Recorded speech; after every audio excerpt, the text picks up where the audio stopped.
Hey traders, this is going to be my morning video so I don't have to get up early in the morning.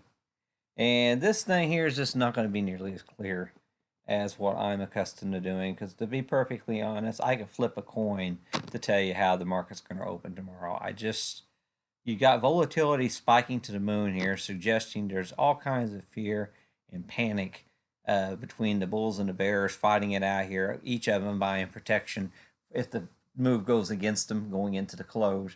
And it wasn't until the very last 10 minutes that we actually saw some of the protection coming off uh, into the close, people taking profits against their puts, I guess, into the close. And so we saw a little bit of reprieve in the VIX, but I'm telling you right now, a VIX up here in the 40s. This is we're up here in unprecedented territory. Look at this, man. This is quite impressive to see the VIX closing up at these levels for as long as it's been closing up here, and the VIX. You check it out real quick. Look at this. We're back up 110 above 110 is dangerous territory. We closed almost to 120 today. So the volatility of the VIX was going off the charts as well this afternoon.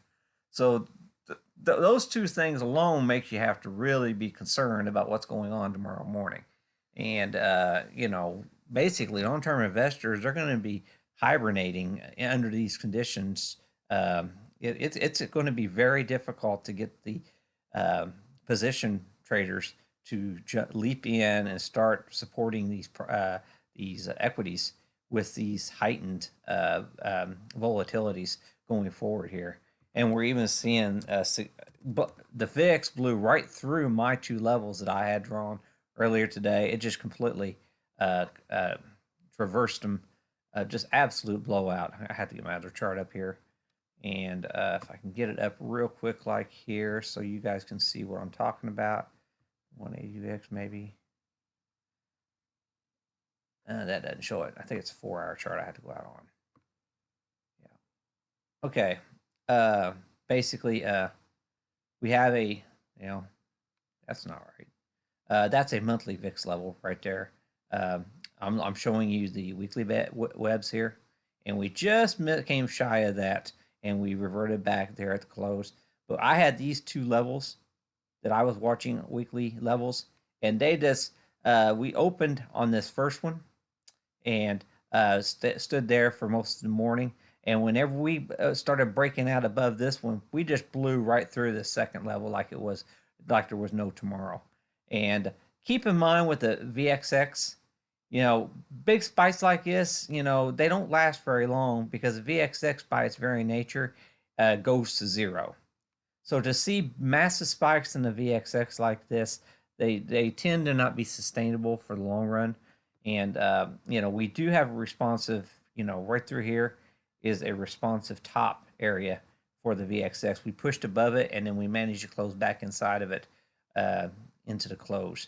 And so I just don't know what to tell you. I just have no idea how these markets are going to shape up tomorrow. Okay. Okay, what I did here, I zoomed in on my daily chart on the SPY, and I had mentioned late last week, I believe, or maybe earlier this week, about how we were a 4 standard deviation breakdown move, or a 3 standard deviation breakdown move on the SPY whenever I use my Bollinger Bands on my video.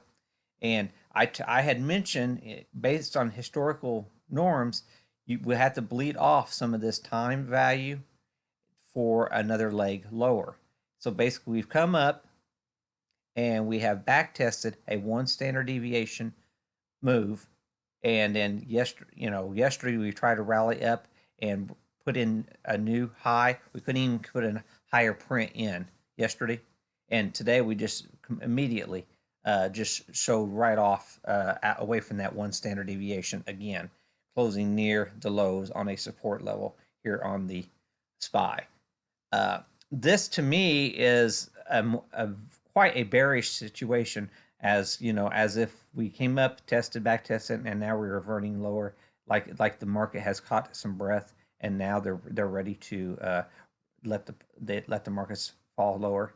And if you can see here, we're still near the upper 2/3 range. This week's expected move, okay, This is where the expected move to the downside is potentially this week. So, keep this in mind. The 277 is a heck of a long ways from the 302 close.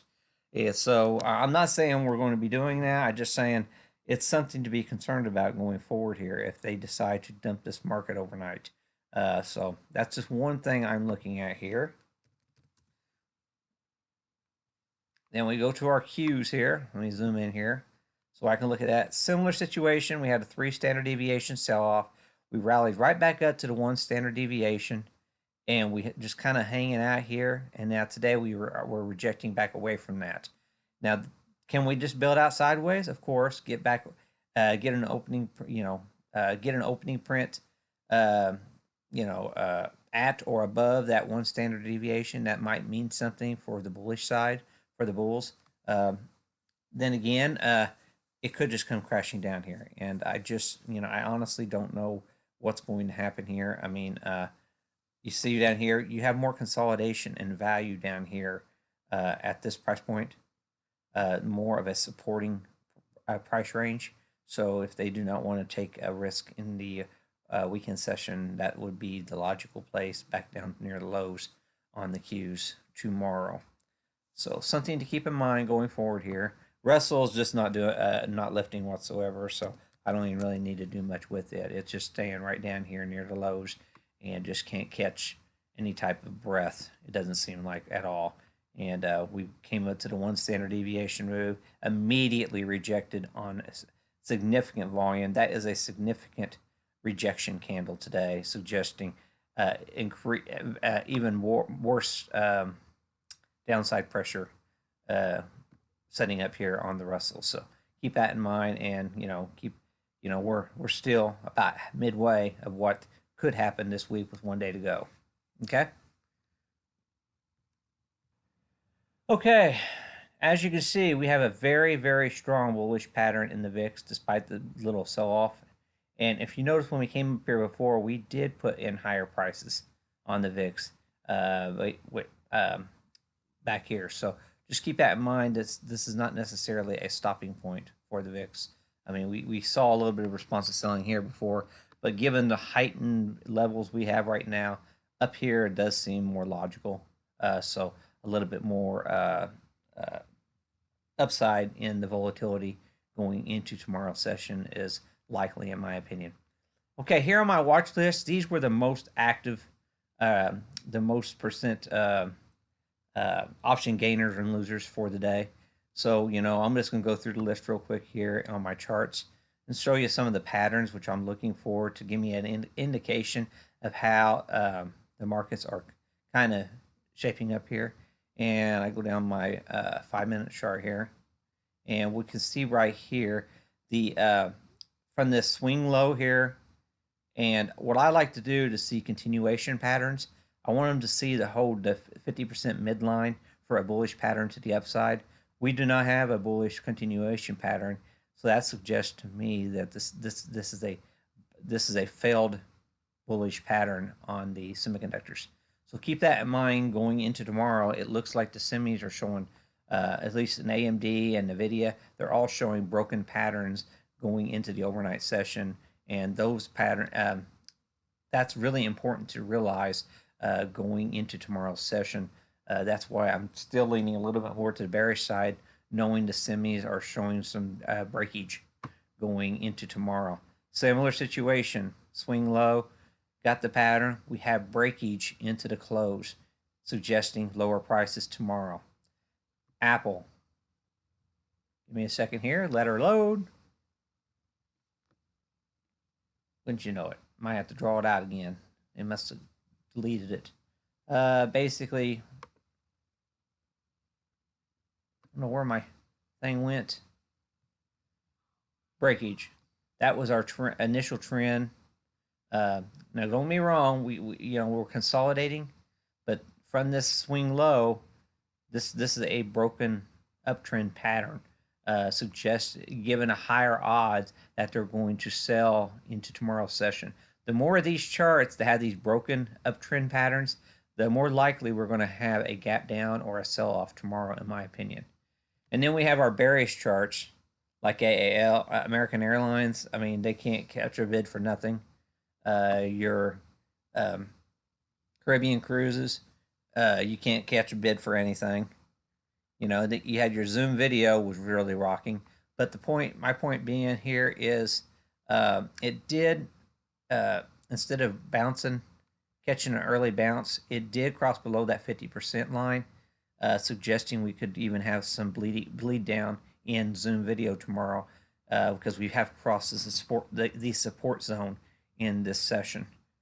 And then we had Kroger, which just was rocking today, absolutely rocking today on the earnings call, holding in there really good. That's a outlier, so that is on the bullish side. Gilead, trying to regain that 50%. We came down, and even into the close, we were trying to regain the momentum. Saw some buying coming into the close. So this is one that looks like a continuation pattern. So Kroger and Gilead look like they want to have higher prices. Disney looks like, to me, from what I'm seeing right here, that we might be putting a temporary bottoming formation for Disney. We'll see what happens. But yeah, it looks like we had a bullish cross right into the close, suggesting we might get some short covering at this price point. So that's a bullish indication.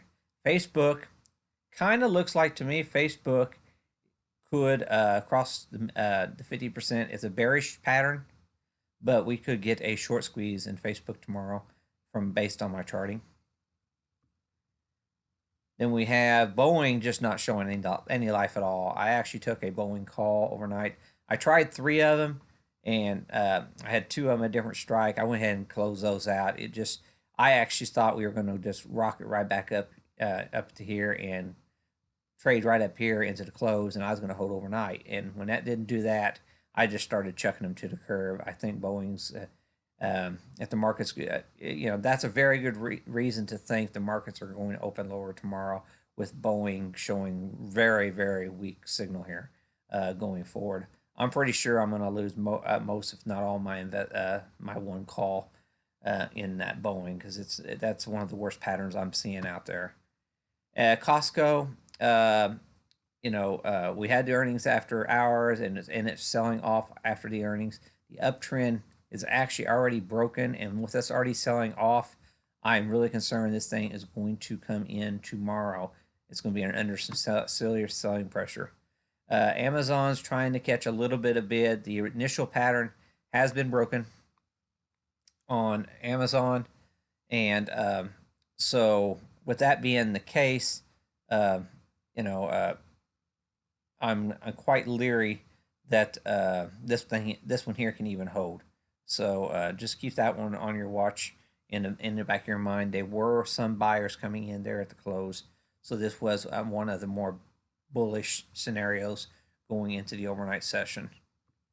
And then Beyond Meats is a broken pattern. It looks like it's going to be breaking some support levels tomorrow, in my opinion. And then we have Clorox, very bullish pattern.